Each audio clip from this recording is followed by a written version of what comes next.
miser for the biggest. That's a comma and a comma and a comma. Gotta get it. And it's a ticket talking miser for the biggest. That's a comma. Hi, Jill. Nice to see you again. Hey, it's so nice to see you too. Thank you for having me. Thank you for coming on my platform. I really appreciate it. And I'm so excited about this topic because it sounds so fun. We're going to talk about play, play for Yeah. children and all of that good stuff, independent play, which I know every parent wants to encourage their kids to do that so we can get a little break. But before we get into all of that, I would be so happy if you could introduce yourself and tell us a little bit about your background. Yeah, sure. So I'm Jill Lerman, and I am an early childhood educator, a play and parenting coach, a play expert, and I'm also a mom to, I usually say a toddler, but she's about to be 4. So I feel like we're aging out of toddlerhood, um, which is a little bittersweet for me. But a little bit about how I got into this work. I've worked in early childhood education for over 15 years, taught in private preschools in and around the Manhattan area. And I also taught in the parenting centers of those, which I like to mention because that a big part of what I did was not only in the preschool itself, but also in the parent-child classes from infancy that then ultimately often fed into the schools. So my expertise is really from the earliest days and then beyond into the early childhood years.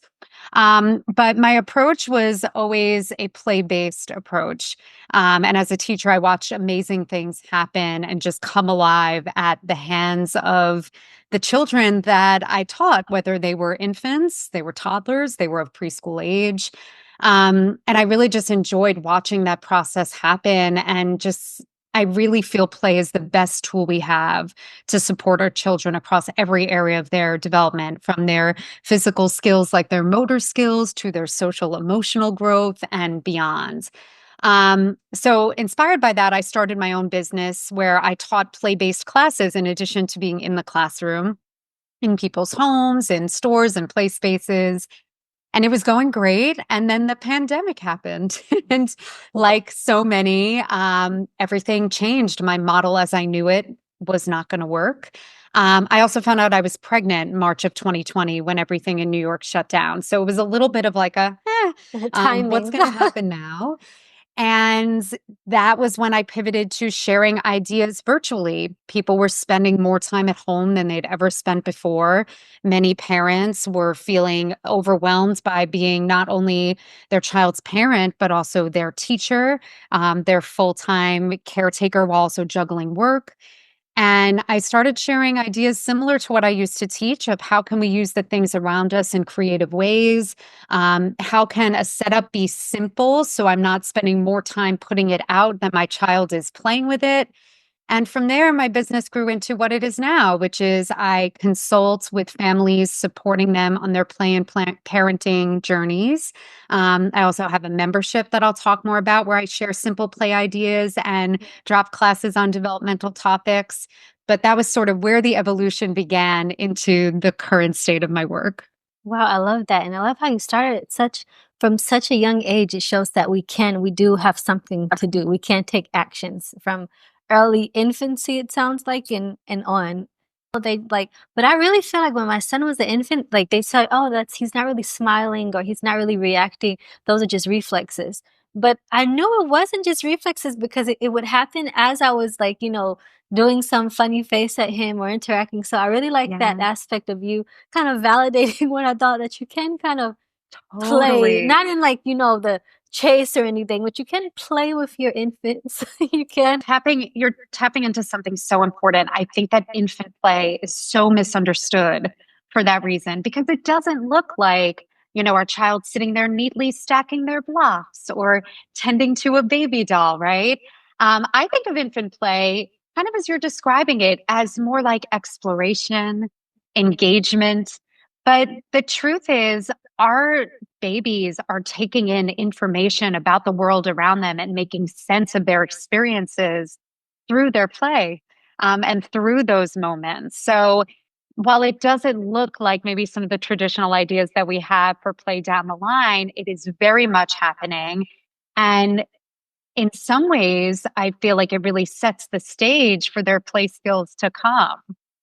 So we should play early as possible. Totally, totally. I mean, I tell families I work with, like from the time that you get home from the hospital, if your baby is not eating, if your baby is not sleeping, then we're playing. Even if that's just as simple as you lay them down on the floor uninhibited and just let them move freely and let them experience all that the environment has to offer them, which frankly, in the very early days is enough. I did this exercise in a workshop when I was like in a workshop about infant play specifically.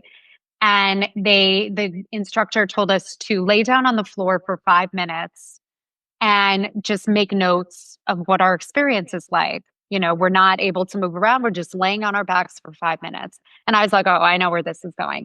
And then I did it. And it was like, I'm laying there and I'm like, huh, there's sun and there's a shadow. Oh, wait, now the sun moved to now it's somewhere else. Now I see a different shadow. And there's something under the couch. I can't quite make it out, but I see that there's something. And oh, I feel cold air. And oh, now it went away. And now I feel it again. And I hear something out in the hall. I can't make it out, but I know I'm hearing something out there. I wonder what that is. You see where this is going, right? Right. So it was this, moment of like, wow, there's so much happening to engage with before we even layer in any toys, any, activity gym, anything like that. And to our babies, all of these things are new. Yeah. They've never experienced any of this before. So it was such a moment of like, wow, there's so much for our baby to engage with before we layer in anything at all. And that really is enough at the beginning. That was my first thought when you said that, because I was like, if you notice all of those changes from laying down on the ground and looking at the ceiling, and you're an adult woman, you're familiar with the world. Imagine an infant where this is just Yeah. like, they're probably mind blown and it's even super exciting. So you would consider that play? Well, what I ask you is, what are some examples of play for infants? What are some things we should do? Because another thing is I feel like a lot of times, especially now with like all the consumerism and the baby industry, they like shove a lot of like toys at us and gadgets and things. And where should we start if we bring a new Yes. baby home? Such a great question. So I have a couple of thoughts on this. The first one is the main way that our babies are engaging with the world around them. This is really from 0 to roughly 2 years old, is through their senses. And play at this stage is going to tap into their senses as well as their growing motor skills. So, what we want to think about is whatever play items we're using. And I say play items rather than toys because very often you can use household materials in this, in play at any age, but especially in infancy. So, Sometimes it they doesn't prefer necessarily have it. to be exactly completely. And we'll talk about that. But yeah, so we really want to be keeping those things in mind. And when we talk about sensory play, which is like a big buzzword, right? A big term that we're hearing all the time, it's so important. We often think of like sensory bins, right? And that's one way that our little ones can engage in sensory play, but it really is about any play that's going to activate the senses. And there are many senses, not just touch. So things that activate, like smell, is one of our baby's strongest senses from birth. Mhm. So things that are going to activate scent, visual stimulation, right? So for an infant, that might look like something that's high contrast because their vision is still developing. We're not seeing a full range of colors or a full distance yet. So that would be something I would look for in a play material. Like those black and white Yeah, books that they have. yes, Yeah. yeah, it's exactly right. Um, Things that have different textures, right, are going to tap into that tactile stimulation. But we really want to be thinking about play experiences that are going to encourage sensory experiences and that are going to encourage movement. Mhm. So when I think about play in the infant stage, I'm thinking about, are we exploring with materials that are lightweight, right? So our babies can grasp them successfully. Babies usually start grasping, batting at items around 3 to 4 months old. So we want them to be able to do that with success. And if we have, toys and play materials available that are heavy, they're not going to be able to do that. We also want to think about, are there lots of opportunities for where baby can grasp on this toy, right? And you can think about like I don't know, Manhattan toy makes the Winkle, which almost looks like a model of the atom. I don't know if you've ever seen it, but it Oh, has like all these like kind of silicone tubes coming off of a square in the middle. And that's something where if baby is just laying on their back and that toy is near to them, even before they're reaching and grasping with intention, as they're kind of moving around, just moving their hands, moving in archer position, right? These natural movements our babies do, they may just grasp it because they're able, because there are all these ample places for that to happen. And then we're starting to create the fine motor strength to be able to do that with intention. So I always think about lightweight, easy to grasp. Does this activate the senses? Is this going to encourage them to move? For an infant, I usually say, like my daughter lived on the Love Every Play gym for the first almost year of her life. Something like that is like a one-stop shop because there's so many different opportunities to engage the senses. As they get older and their skills naturally grow, the play gym grows with them. And it just becomes about how they're positioned and how they're going to utilize the different sensory areas and kind of zones that are available. I also like parents to consider toys where their child is doing the work as opposed to the toy doing the work for them. So, what I mean by this is things that are more open ended in nature. Is there one possibility for how to play with this? Like, I think of the keyboard that lights up and you push a button and it plays a song and it lights up. And then you push a button and it plays a song and it lights up. Once our child does this, they kind of figured it out, right? There's not a ton of room to grow here. There's not a lot of ample opportunity for creativity. So something like that to me is not really worth the same investment as maybe, I don't know, a movement scarf or handkerchief, where maybe at first our baby is reaching and grasping for it. We have it kind of tented near to where they are. As they get older, maybe we're hiding a ball or some links or a toy underneath it, and we're working on permanence, the idea that something that's gone or hidden isn't gone forever. Maybe we're using it and hanging it from the play gym, and now we're reaching and batting for it, or we're hanging toys with it. We play peekaboo with it, right? Where, there's so many different opportunities and ways that we can use something like that. So something like that to me is so much more worthy of an investment than something that's like a one and done. yeah, I like that. Even being more intentional about the toys that we buy. Make sure they're encouraging movement, involving the senses, and Yeah, something that they can use a few milestones of development and not just like, one and done. that's right. But Exactly. And then I would say even like non-toy, when we think about sensory play for an infant, that might be as simple as we put a shallow layer of warm water on a baking tray and then lay them on their back in their diaper and just let their feet be in it, right? That's enough. That is engaging so many senses. And in addition to the feeling of it, we're also engaging parts of the brain that are developing cause and effect. I give a small kick to the water and there's a little splash. When I do a big kick, it's a big splash, right?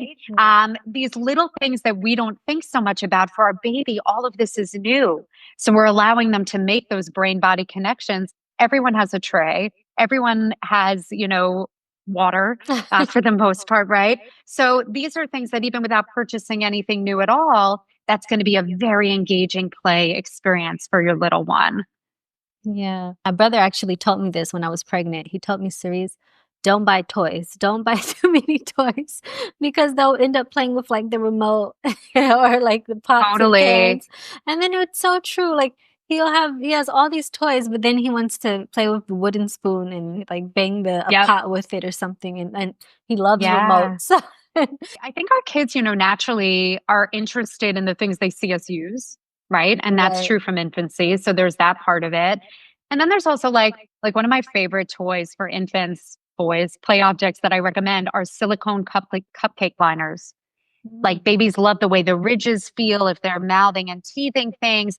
They can kind of replace stacking and nesting cups, right? Where we can kind of put them together, take them apart. We can hide things underneath them again to work on permanence. There's so many things that they're good for, but that's something like everyone has in their kitchen. And part of why, when I started my membership, why I did that is because I wanted people to realize, like, hey, it's not about always having to buy new things. You have the stuff you need, but it's like, how do I set this out in an intentional way? And what is my baby getting from this when I set it out? So I would say, like, 90 to 95% of the ideas that I share in the membership are using things you already have, Oh, like I love that you it. just didn't really think about, like in play. Okay, so we talked about infancy, and now let's talk about maybe like toddlers and older children.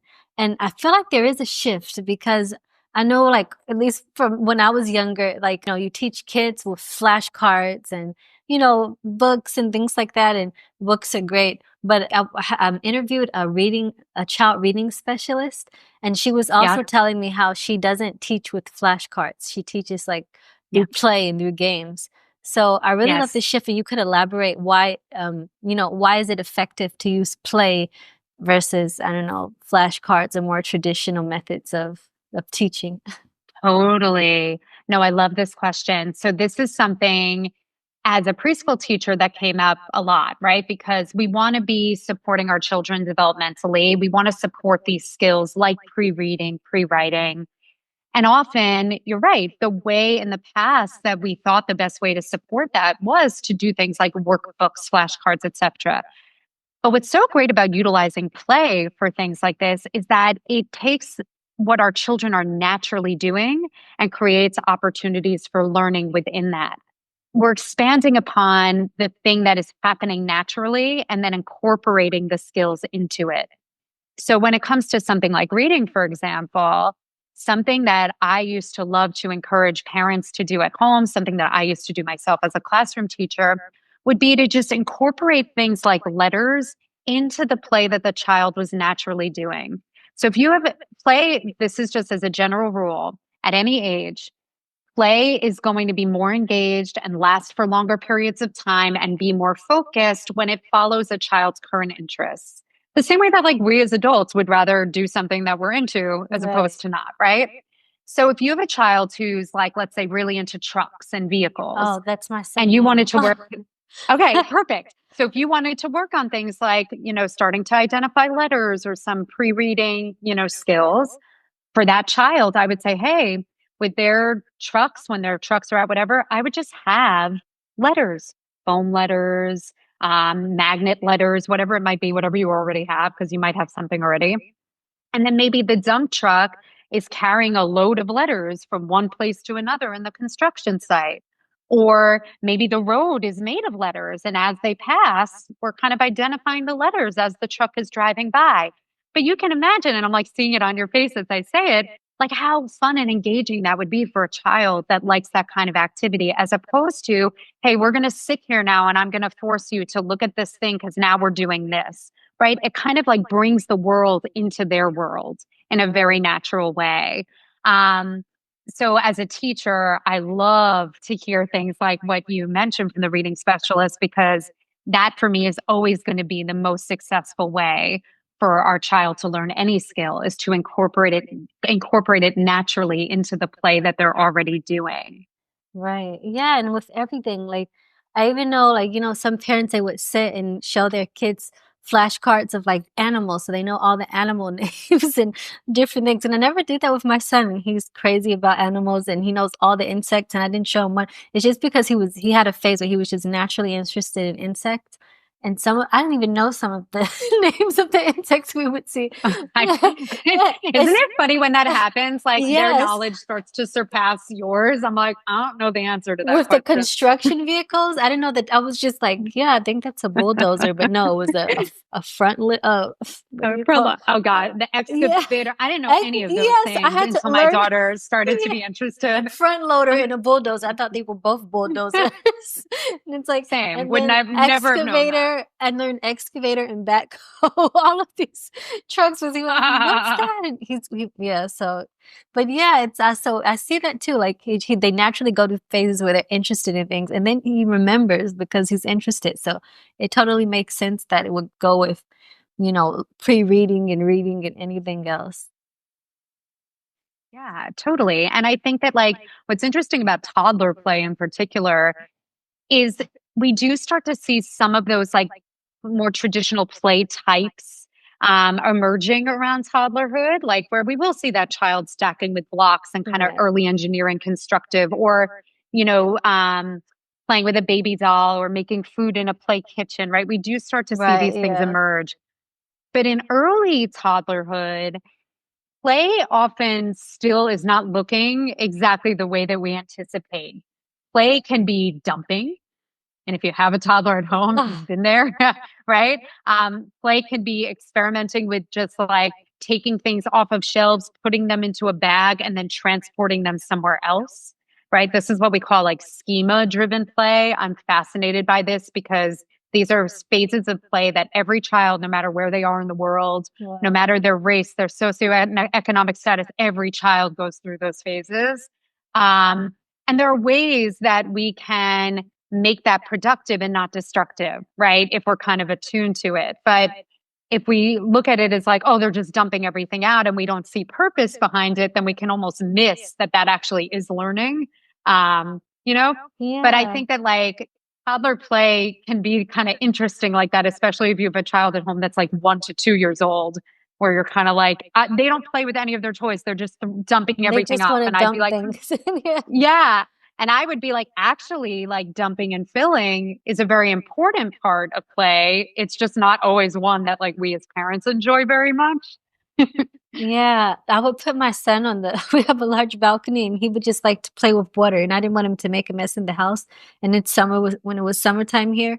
So he would just I would give him like a bowl of water and like cups. He could make all the mess he wanted out there. I love that. Yeah, he loved it. I was they would give me like 5 minutes. Totally. And I think again, like if it follows what they're naturally doing, and as you astutely notice, like that's something he's into, a child is going to stay with something like that and be a little more focused and interested than if we put out something else that has nothing to do with what they currently want to Right. explore. And he had that stage during when he started when he was eating solids where like also transfer and that like I noticed he would like take things out of his bowl and so then we just decided to give him extra bowls and then he would Yes, transfer I everything to love the different that. bowls. It was funny. So, and I love that you're like following his lead. I think so much of parenting in general is like finding ways like, does this have to be a no? Right? How Yeah. can I say yes for both of us, for them and for me, like to make my life a little easier? And that's a perfect example. I think it would be such a natural and understandable impulse to kind of be like, no, that's not what we do. Right. Or you have your bowl and like that's the bowl you're getting. But the fact that you saw that and answered that, I feel like it's such a beautiful thing, that really honored where he was. I would just tell my husband, let's choose our battles. Like, cause I'm more like, yeah, let him try like and he's more like, oh, let's clean his mouth and everything. But he went Yeah. with the flow. He was like, okay, it wasn't like, as long as it wasn't too much, too chaotic, but yeah.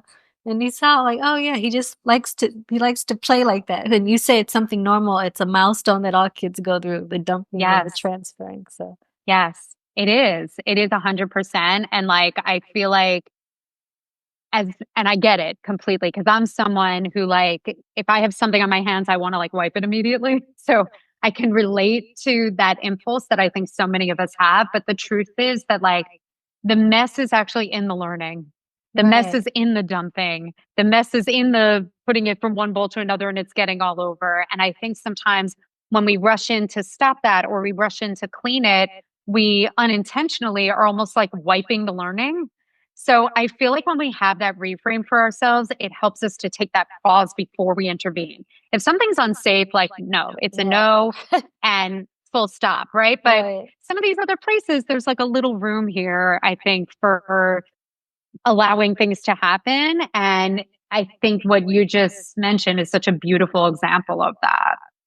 Cool. So at least one thing I did right. No, I'm joking. One of many, I'm I'm joking. sure. I want to talk about something that I'm sure all the moms want to know is how can we encourage independent play in our toddlers or older children? I feel like my son is just now, like maybe this is like just a few months, is starting to play by himself independently longer stretches of time. It's still not long, Yeah. maybe 10 minutes. But how can we Yeah. encourage that? And what is the importance of cultivating independent play? Oh gosh, yeah, such a great question. I feel like one of the number one things I support families with in coaching is independent play. Independent play is so, so important because our children have the opportunity to create and to explore strictly with their own ideas and their own skills. And the thing that we don't realize as parents, we often feel a pressure to constantly be engaging with our child, and like we always have to be playing with them or we're neglectful in some way. And the truth is that if we're constantly entertaining our child, we're actually doing them a disservice because we're not equal partners in play, right? We have different skill sets. I'm not a 2-year-old or a 3-year-old. I change the shape of the play when I am involved in it. Now, that's not to say that it's all or nothing and you should never play with your child, especially if that's something that brings you joy and connection. Of course you should.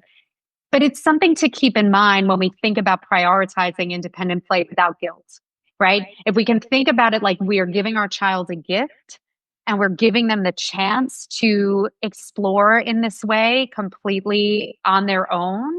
And that's a beautiful thing that's going to support them so much across their development. I think it helps people to do it and prioritize it with less guilt.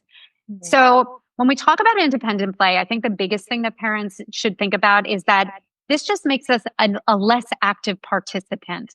It doesn't mean that you're necessarily off in the other room while your child is playing. Sometimes we can build to that, right? But especially in the beginning, if this is new to your child, likely it's going to be more successful if you're nearby. The difference is that we're not involved in the same way. They're playing near to us, but they're doing something on their own. It's a child-led experience. Now, our role in this could be that maybe we set out a prompt, something to get them started. Many children need that, especially if independent play is new to them. Some kids are really great at walking into a room and just kind of picking something to start themselves. Many children need support. So that could look like maybe we set out their blocks next to their favorite figurines. And it's just enough that it kind of gets them going. Or maybe we put a favorite toy in an unexpected place, like something that typically lives in their room. They like wake up from their nap and they find it like on the stairs or set up like in their toddler tower, or like, I don't know, as we're saying this, like I'm smiling because I'm just imagining walking into a room and being like, what are you doing there? And then immediately wanting to kind of get involved, right? Yeah, I was smiling because I do that to my son sometimes, and it's always funny to him. I'll like switch the places of his toys, or put it like when he wakes up from his nap, I'll put one of his stuffed animals or something, like so he sees it as soon as he wakes up, and he's like, what is this doing here? Like, totally. And that's such a great way to spark things. Taking a toy that's typically inside and bringing it outside, right?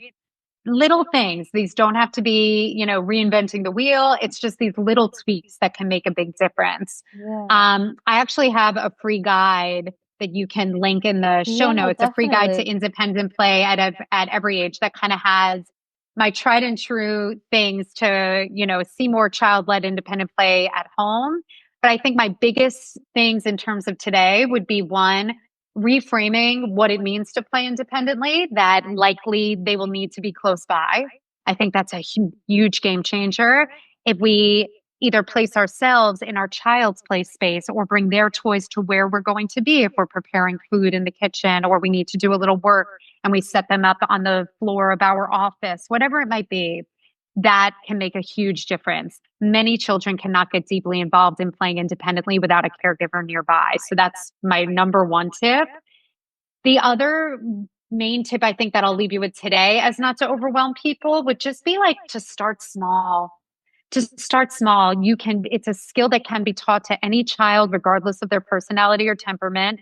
So even if you're hearing this and you're like, my child clings to me, they'll never do it, it can happen. But we want everyone to be successful. So if this is something you want to prioritize, I would even consider just 2 minutes, 2 to 5 minutes the first time out, and really laying out the groundwork for, this is what we're going to be doing. We're going to prioritize it in the routine the same way we do every other part of caretaking, right? If we really want to see play happen, we need to make it a part of the rhythm of our day.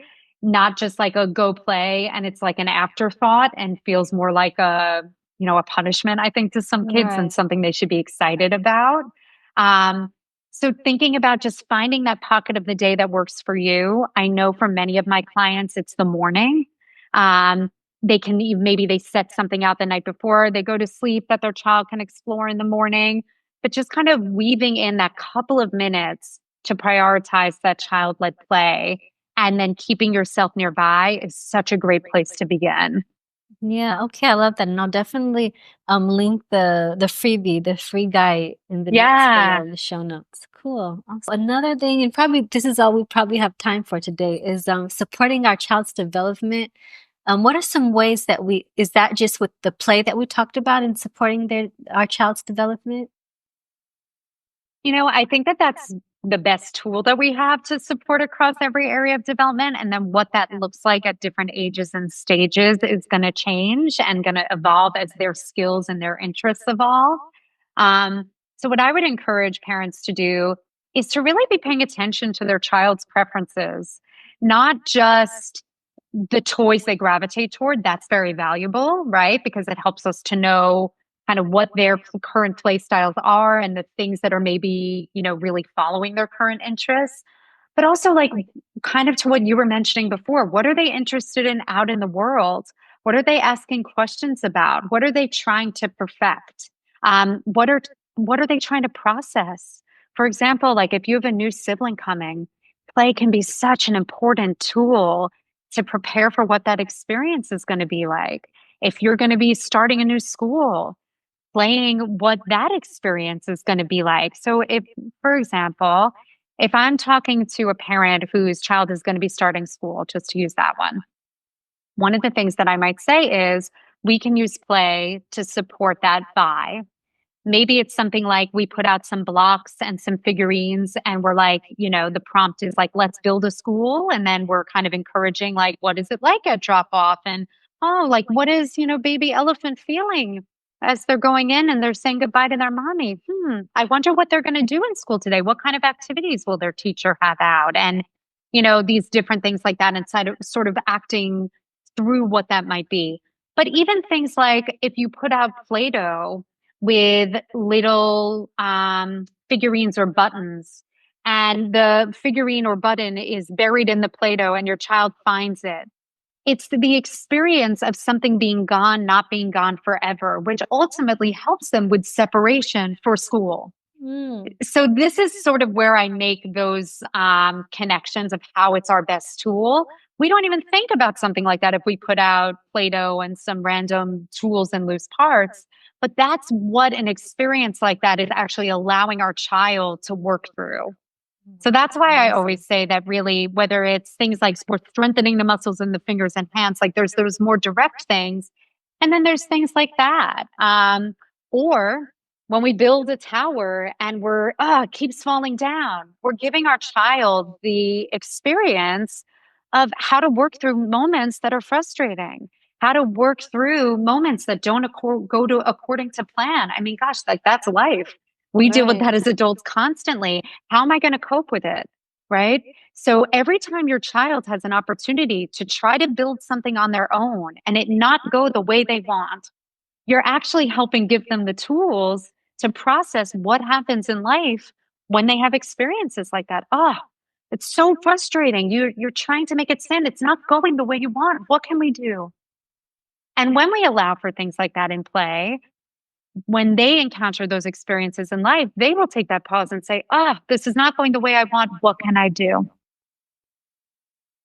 Wow, awesome. I love that. But yeah, always finding the opportunity to teach through play and preferably like, utilizing topics or, just themes that they're already interested into and weaving that into the teaching and the playing. Yeah, and that's That's totally right. doable and then I think it's a good incentive to get a little bit creative and to get to know our children more as they develop. Absolutely. So Absolutely. I know that you're big on, mental health, parental mental health. And I would like, how do you manage? Because you have a business and you have a child, and like, how do you navigate that? And what does self-care look like for you? Love that question. Yeah. I think it's so, so hard when we become parents, especially to find those pockets of time. But it is so vital if we want to show up like the parent that we want to be. And something that I've implemented for myself that I also recommend to many clients because it has been so helpful to me has been to keep a list of 5-minute self-care ideas. Because I don't always, sometimes like the idea, I don't know about you, but like the idea of like finding the time to, go have that spa day that we all dream of, or like Yeah. go to that gym class or whatever it is. Sometimes that just does not feel feasible and it just adds to my overwhelm. But I can find 5 minutes. Like Right. we can all find 5 minutes, right? So I like to keep this log of 5 minute self care ideas, like, putting on a face mask for 5 minutes, right? Like giving myself that at home spa day. Or sometimes it's as simple as like lighting a candle while I'm doing work, like feels Yeah. like self care, right? Taking 5 minutes to listen to a podcast that I enjoy that has nothing to do with my work. Cause often I tend to listen to things that Same. relate to parenting and right. So I'm like a theater geek. I like grew up doing theater and I'm like, I love listening to podcasts about musical theater. And like, that's like a treat for me to take that 5 minutes and do that.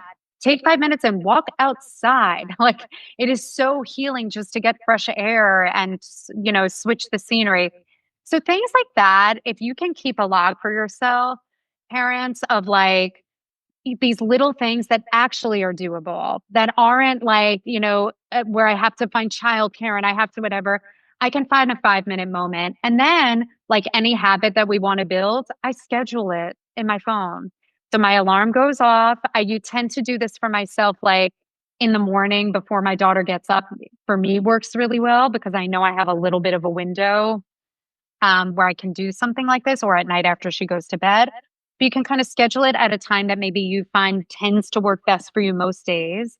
And then when it goes off, I go to my list and I'm like, which one of these things am I going to do? But that's really helped me a lot. I love the idea of a list. Also, like for the reason that you mentioned too, like, but also because sometimes, at least for me, I remember when I was like postpartum and my husband will be like, okay, I'll take, our son out for an hour. And I'm like, okay, I have an hour, but I would be so overwhelmed with all the things like, oh my Oh gosh, my like, God. Yes. I'm like, do I take a shower? Do I eat? Do I like do the dishes? Do I I like, and know. then if I had like a list of like, these are the top things I would do if I had, a half an hour, 5 minutes Yes. to keep it Yes. long. And then I just open, okay, I'm going to do this. So, It's cause so huge. yeah, And I feel like that happens, right? That then you have the window and you're like, by the time you figure out something to do, it's over. right. Or And when you're my like, I son would spent the take a whole nap, time. So right? He would take a nap and I'm like, okay. totally. And then you freeze and then he wakes up. I'm like trying to do Yeah, three things at the same time. And then, yeah. exactly. Exactly. And that's why I feel like the list really helps me. And you can keep adding to it too. Like as you think of stuff, like, you can kind of throw it on there if you're, if reading a book is your thing, like kind of think of the things that bring you peace and that bring you Yeah. joy. But, I feel like we can all find 5 minutes and I that feels love that. attainable. I'll And then make you don't feel like you're like failing at it? yeah, I'm gonna make a 5 minute list. Like, I have Yes, a do five it. Do it. minute, 30 minute, hour. I love it. Yeah. And then it's Awesome. there for you when you need it? Right. Yeah.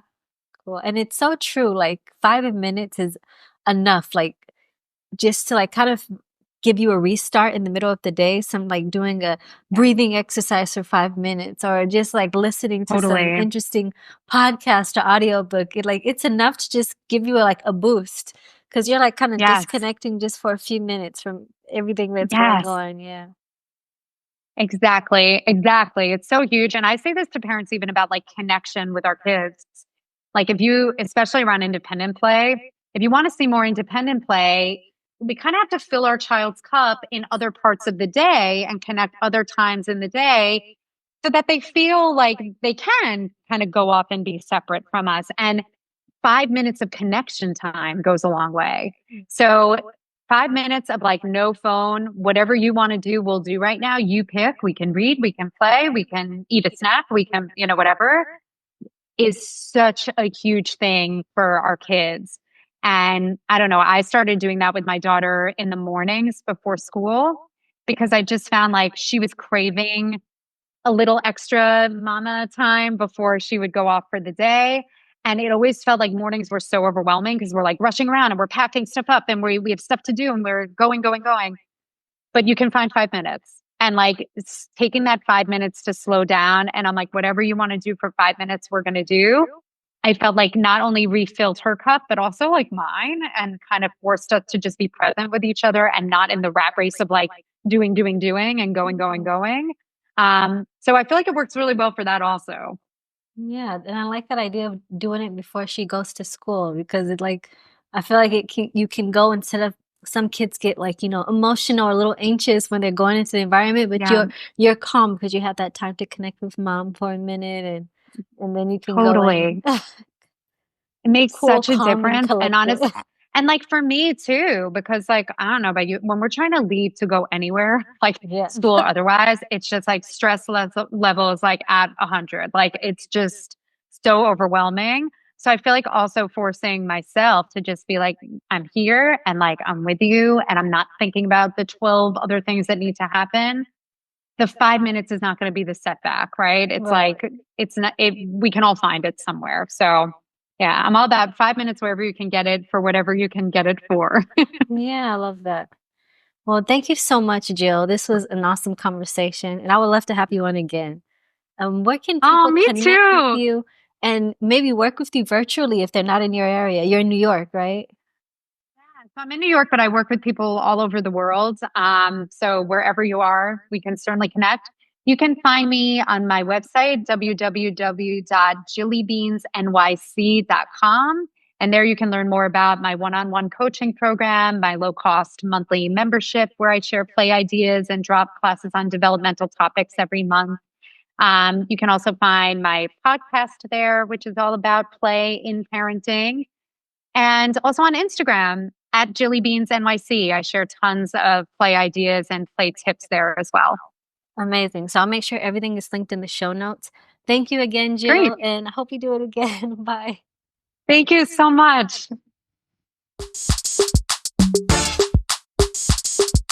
And it's a ticket talking Mazda for the figures. That's a comma and a comma and a comma. Gotta get it, get it. And it's a ticket talking Mazda for the biggest. That's a comma